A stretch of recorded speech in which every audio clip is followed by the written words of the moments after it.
disgusting. That's why I asked. Who's driving? It's over 9. What? Crap car.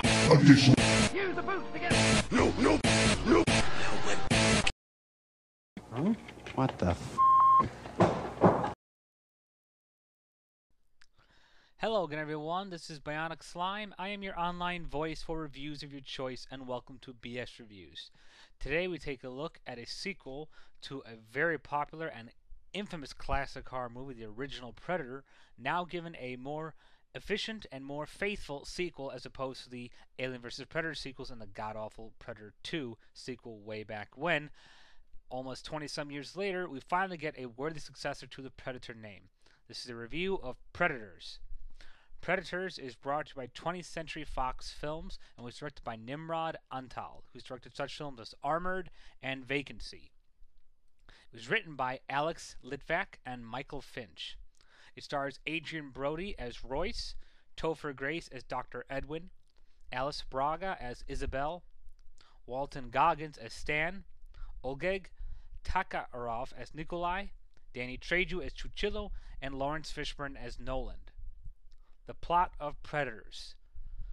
Royce, amongst another group of ex-military, mercenaries, soldiers, rapists, serial killers, and death row inmates, are mysteriously transported from their homes into the sky where they are parachuted down to a mysterious jungle. They soon find out that this is not actually Earth, and they have been transported to a strange alien planet.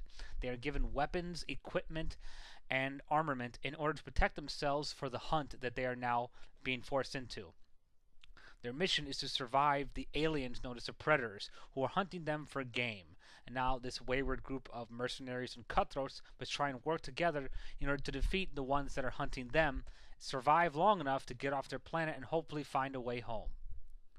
Review of the plot. Now, as I said, this is a much more worthy successor to the Predator film franchise name. In fact, one could even say this is even more of a direct sequel to Predators than Predator 2 was, because this takes several elements, in fact multiple elements, straight from the original Predator film. Now, normally that would be a bad thing, but after having 20-some years of misused Predator properties wasted in films, it's nice to find them getting back to the roots of what made Predator such a badass film in the first place. I mean, I can't really find a single person who honestly did not like that movie. It was so freaking phenomenal, intense, dramatic, gory, and just a great movie in every sense of the word.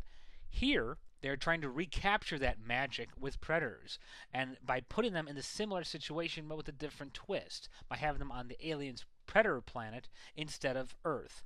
And it was really neat that they tried to stay so faithful to the original thing, because let's be honest, that's the best way you could do that. I mean, it's really hard to recapture the lightning that you made in the first film. So the best way you could do that is to look on in the original film and see what elements really worked here. And this movie really feels like a Predator film again. I mean, hell, it's the same soundtrack, like the exact same music. The plot is pretty much very direct and straightforward. These are people who are trapped on a planet. They're game.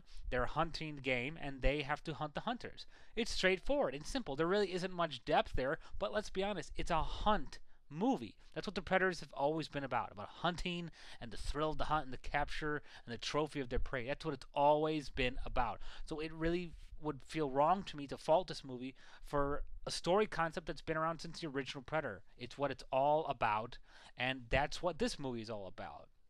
I mean, they obviously upped the body count a bit more with more people and made them mercenaries instead of just commandos from soldiers.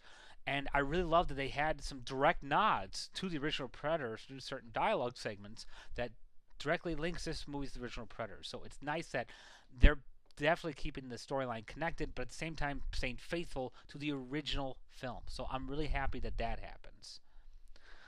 Review of the characters.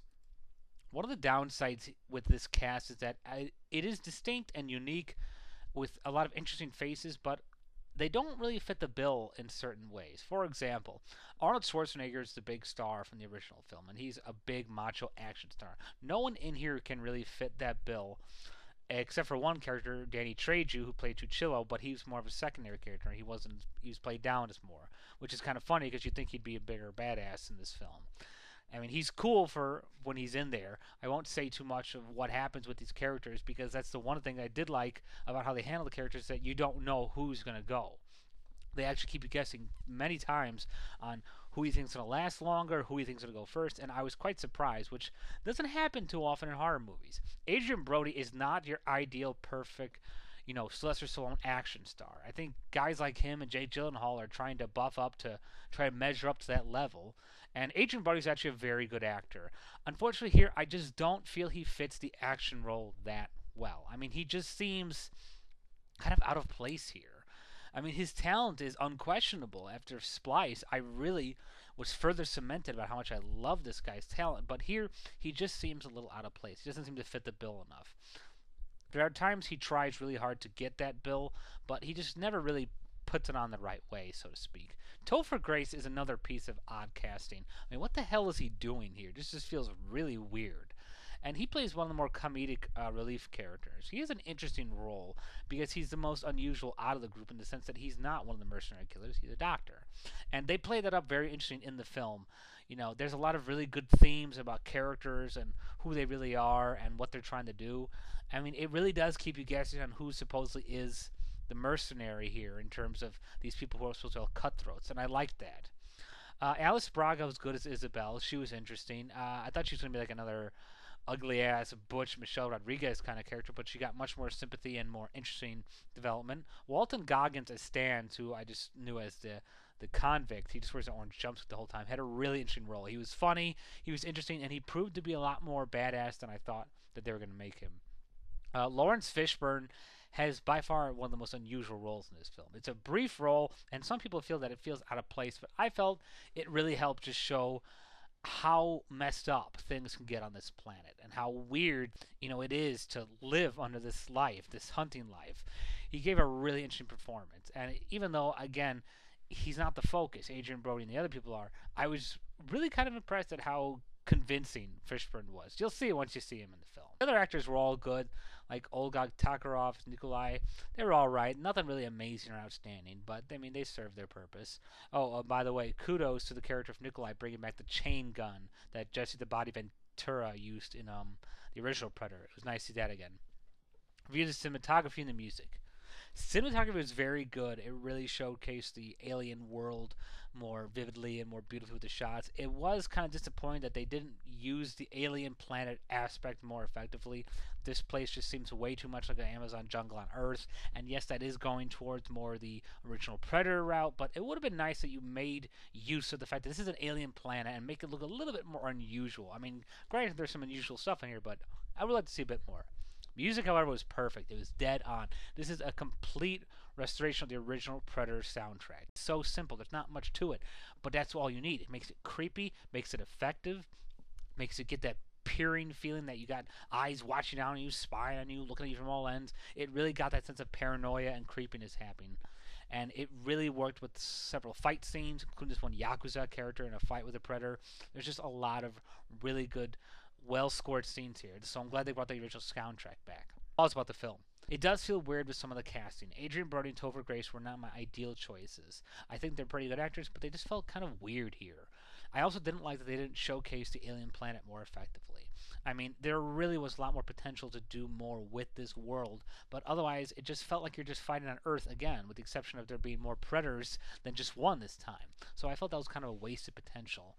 And I guess the other thing I feel weird about this movie is that it doesn't really feel like it goes anywhere different. It is the same, and that is good, but they didn't really try anything new. And the way this movie ends, it's going to be hard to see how they're going to continue with this franchise, either as a sequel or a prequel, because it's just going to end up as another loop from the way they set the story up. It was pretty much hard to make this movie surprising, even though it did a couple times. And while they did have some good surprises, at times it would have been nicer had they just tried a little bit more originality just to keep things a bit more fresh. Final wrap-up, Predators is not perfect. I mean, it's a worthy successor to the Predator name, but it does suffer from flaws. There's some weird miscasting choices, even with Adrian Brody and Topher Grace being that good. A couple forgettable characters otherwise. I mean, it's hard to really say, but in truth, this movie was just another retreading of the original, but it was done in a way that it still made it effective and fun. So in that regard, I can't really say that it let me down. It was gory. It was all the great things of the original Predator series and more. You got much more out of the Predators and their fights. It was very creative with how they created some of the battle sequences here. I love Laurence Fishburne in here, and I love that they brought the original Predator soundtrack back and made it much more like the original Predator. And all in all, this really just was a worthy Predator film. If you liked the first one, then you're gonna love this one. Bottom line, I give Predators 3 stars out of 5 stars. Well, that's all for now. This has been Bionic Slime for BS Reviews. Thank you all for listening, and goodbye for now.